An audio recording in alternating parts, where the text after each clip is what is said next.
Waktu itulah saya berfikir, saya menemukan jawaban. Kata almarhum Abuya, kalau engkau ingin selamat di dunia, jangan pernah sama sekali meninggalkan buku. Bacalah buku. Dan memang almarhum Abu di poh 2 malam dan hanan bilang, beliau hantam poh 2 malam. Dari poh 2 malam truk poh tubuh dah kerja. Nyan tabingung kitab. Tabingung kitab. Dari jam 2 malam sampai subuh. Nyan bolak-balik almarhum Abuya cok kitab tua kitab nampak tamang lom bak pustaka cok kitab lom duduk lom kena cok lom kadang kamu tengah tengok pegol oleh almarhum. Cok kitabnya ti akal pegolan. Kamu mulai kamu tengok pegolan. Jadi begitulah almarhum Abuya kita. Beliau pernah menulis dalam bukunya, kalau engkau mencintai ilmu, maka ilmu itu akan mencintaimu. Kalau engkau merasa diri sudah mengerti hakikat dunia, maka engkau sudah dekat dengan hakikat akhirat. Begitulah almarhum Abuya berpesan di dalam kitab Syarah Al-Hikam jilid 2 halaman 138. Ternyata adik-adik sekalian, abang-abang dan tuan, ayah-ayah dan tuan, buku itulah yang membuat kita selamat dari dunia. Di mana posisi bisa kita selamat di dunia? Semakin orang menuntut ilmu, maka semakin dia akan diselamatkan dari kebodohan. Yang kena baru mufaham dia. Ya, itu satu. Yang kedua, yang terakhir. Kalau engkau Habibi ingin selamat di akhirat, jangan tinggalkan solat. Kemanapun kau pergi, engkau solat. Ini pesan yang almarhum Abu sampaikan Mbak Lun, masa Lun Tuan Bud di Pondok Pesantren Al-Hamidiyah di Depok. Maka Lun Tuan amalkan. Mantau Lun Jak tetap Lun Tuan semayang. Walaupun ngon nah enak semayang, tetap Lun Tuan semayang. Ladung nasi urang ke habis semayang, merumpok ngon hanai semayang, kami kau juga hanai semayang. Ya, sama ada ni. Jadi kalau ingin selamat di akhirat, jangan tinggalkan solat.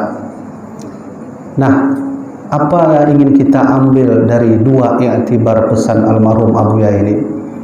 Yang pertama, Abuya itu adalah satu-satunya anak almarhum Abuya Syekh Muhammad Wali yang sempat mengambil hampir 80% ilmu Abuya Syekh Muhammad Wali.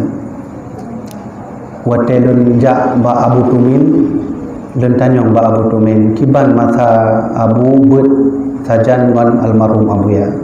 Maka Abu tu bercerita bahawa hana lain anak daripada Abuya Mudawali yang hampir sama seperti almarhum Abuya Mudawali adalah beliau Abuya Gedanya Memandu, Abuya Muhibbuddin Wali.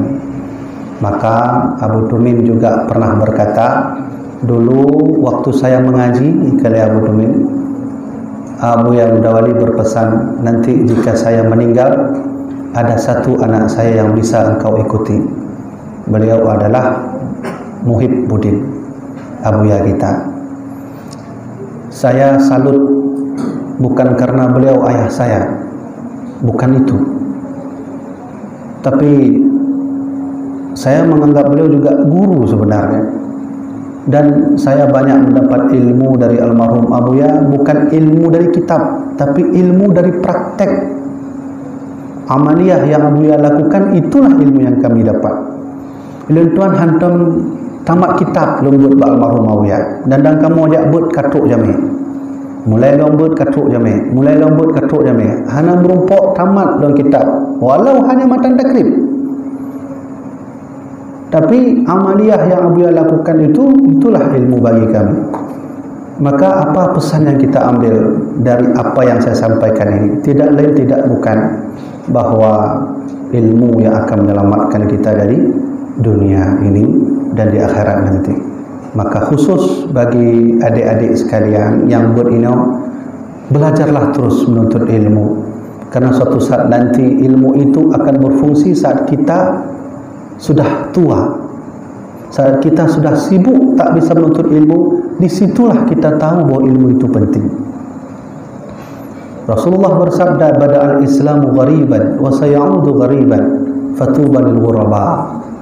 Dulu saat saya membangun Islam, saya dianggap asing. Saya dianggap asing, kata Rasulullah. Wa sayaudu ghariban, dan nanti di akhir zaman Islam itu juga akan asing kembali. Nyokehnya masa fitnah terbesar di dunia, bahawa hari ini kita sedang diinjak oleh Yahudi, Nasrani, atau mereka yang membenci Islam. Wallahu